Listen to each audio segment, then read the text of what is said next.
first of all, I hate the idea of the presidential debates because I hate the idea of a time limitation on complex ideas. Also, you have to break. I think you have to have the debates, though. Right, but the way they do the debates, I think, is the wrong way to do it. I think they should have a conversation. I think you and Kamala, you sit across a table with no one in the room but the two of you. Of course, you're not going to shout at each other. Of course, you're not going to insult each other. I mean, it may get. They used to do it Hopefully, that it way. wouldn't, but that would be the way to do it. They and used to do it that way in the old days. To put days. cameras on you with no one interfering with press with checking whether or not it's factual, especially when it's biased, because they checked you all those times and they didn't check her with clearly things that were inaccurate. Right. So have two people just have a conversation with us without a time constraint. And also this idea they cut off the microphone. Well, and no crowd. How no about crowd. Crazy too, because you're good at working a crowd. I would rather have a crowd. But of course you would. You're good at crowds. But I had no. So they gave me an alternative. I don't think he wanted to debate. Why did they want no crowd? Because what was the I argument? think they thought I wasn't going to accept it. So I believe what they wanted to do is have me not accept. So they gave me a deal I couldn't refuse, and I said, I'll do it. Okay? It's like the mob. Right. I'll take it. So they came to me. They said, we'll debate Joe Biden. You know, that thing got tremendous ratings, too. That was crazy. But we'll debate Joe Biden, but you can't have a crowd. They also wanted sitting down. I said, that's the only thing. I said, look, you gotta stand up. You can't really sit down. Right. You know, in the old days, they did sit down a little bit, but he gets tired. You got to stand up. And they agreed to it. It was a very tough thing. It almost killed it. They wanted to have, like, desks we sit.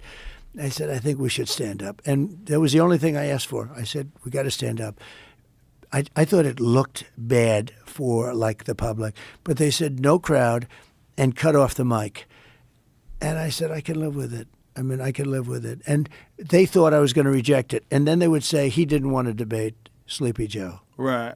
That's what they thought was going to happen. Well, they tried to say that with you and Kamala as well. They tried to say that you didn't want to debate her as well. No, but by the way, with her, number one, I'm leading. Number two, you know, I didn't. They also said it with the primary.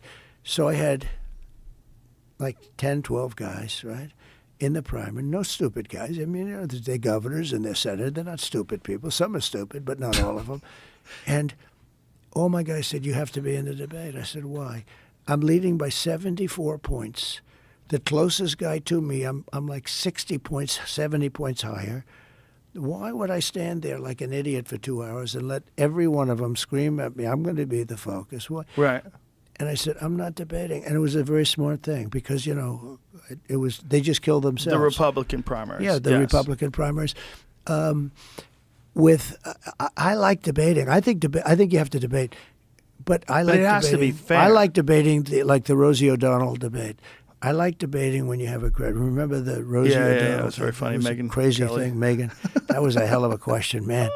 If I didn't come up with that answer, it was a great line. Well, what it was is, you know, we had 28,000 people. That was the Cleveland Arena where the Cavaliers played. Right. LeBron James. I'm not a big fan of LeBron James, but he is a good basketball player.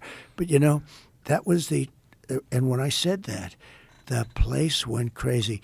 And she kept talking. No, she had like 10 of the. Yeah, well, Megan said you said it to other people, and you admitted you did, but it was funny. It was a comedic timing moment. It was fine. That's what they wanted to avoid. It was lucky I did it because she was drowned. You know, she wasn't finished. That question, but she kept talking, but you couldn't hear. To this day, they don't know what she said, but it wasn't buzzing. So anyway, but we had a good time. Well, it's comedic timing, and that's the reason why to have a debate in front of a large audience.